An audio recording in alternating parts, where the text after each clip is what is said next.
sebenarnya dunia dan akhirat itu tata letaknya tuh bagaimana sih dalam cara pandang? Ada berbagai macam probabilitas atau kemungkinan pandang ya. Jadi dan setiap layer yang kita temukan pada beberapa kemungkinan itu kan menghasilkan cara berpikir dan pemetaan yang berbeda. Misalnya dunia dan akhirat. Berarti dunia itu sendiri, akhirat sendiri. Jadi ada entitas yang berbeda, yang mungkin bertentangan, mungkin dikotomis gitu ya.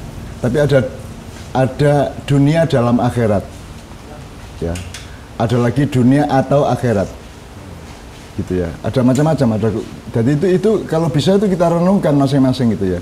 Kalau dunia dalam akhirat berarti dunia ini bagian awal dari apa yang kita pahami sebagai akhirat. Ini awalnya, nanti endingnya itu di sana yang sekarang kita sebut akhirat. Atau dunia dan akhirat dalam arti dunia atau akhirat itu berarti loh, kan tetap goalnya akhirat, maka setiap perilaku kita di dunia ini konsep utamanya adalah akhirat. Itu sama dengan Anda mau dari Jogja ke Jakarta kan harus mikir Jakarta nomor satu, supaya tahu berapa lama ke sana, pakai apa, jalannya bagaimana, terus di sana ketemu siapa. Kan pemikiran nomor satu dalam perjalanan itu adalah tentang Jakarta, jadi tentang akhirat.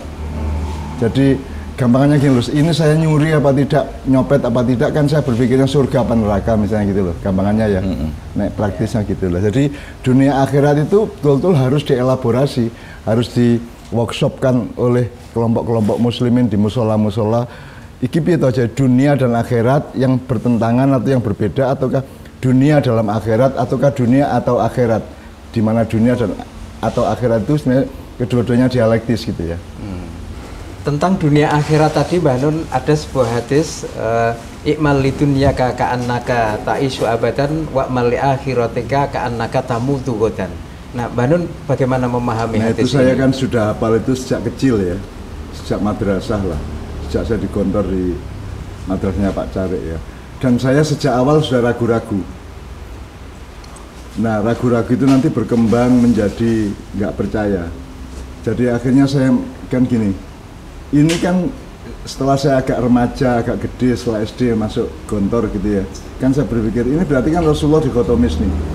Wong outputnya aja bertentangan. Yang satu disuruh dunia itu membuat, disarankan oleh Rasul untuk hidup selama-lamanya, sehingga kalau kerja itu berapapun tidak cukup selama-lamanya kan. Kita harus punya saldo atau investasi yang tidak terbatas, dan tidak mungkin Rasulullah nyuruh kita gitu. Rasulullah kan nomor satu justru menyadari keterbatasan gitu ya. Maka kita diajari puasa segala macam supaya kita punya kemampuan untuk terbatas, untuk membatasi diri, untuk menahan diri dan seterusnya gitu ya. Terus wa amali akhiratika ka anna kata isu seolah ka anna kata mutu goda gitu. Jadi hadis itu kan menggambarkan dunia dan akhirat itu pun dikotomis, berbeda, bahkan bertentangan. Yang satu selama-lamanya, yang satu besok pagi gitu ya. Nah, jadi saya tidak percaya bahwa itu hadis. Saya tidak percaya bahwa itu Rasulullah yang berkata seperti itu gitu. Jadi kalau akhirnya saya menyimpulkan, kemudian saya verifikasi kemana-mana. Karena gini Hel, kan saya tidak mungkin menjadi metodolog hadis, saya tidak mungkin menjadi pelaku takhrijul hadis. Artinya output hadis itu diverifikasi secara metodologis, asal usulnya dari mana, siapa yang ngomong, terus diurut sanadnya segala macam. Kan saya tidak mungkin melakukan itu karena saya tidak di wilayah itu juga, dan saya mungkin tidak menguasai metodologinya gitu ya. Tapi kan saya punya metodologi yang Allah kasih otentik gitu ya. Saya punya akal sehat, saya punya rasa yang nanti ke dalamnya namanya roh. Di dalam roh itulah kita dibimbing oleh Allah. Jadi kita selalu berusaha untuk berada pada posisi terbimbing oleh Allah SWT, termasuk di dalam memahami itu hadis apa bukan gitu loh. Jadi kalau menurut saya itu maudhu itu. Saya tidak berani ngomong palsu, itu agak kurang sopan gitu. Tapi pokoknya kayaknya bukan Rasulullah yang ngomong itu. Mungkin mergoki lawakola, jare-jare ya. Karena kita hidup ini kan sejak dari kampung kan kita itu dibangun cara hidup kita, arah hidup kita itu oleh rasan-rasan ya, oleh tetangga bilang gini, orang lain bilang gini, konco bilang begini, ibu bapak dulu bilang gini.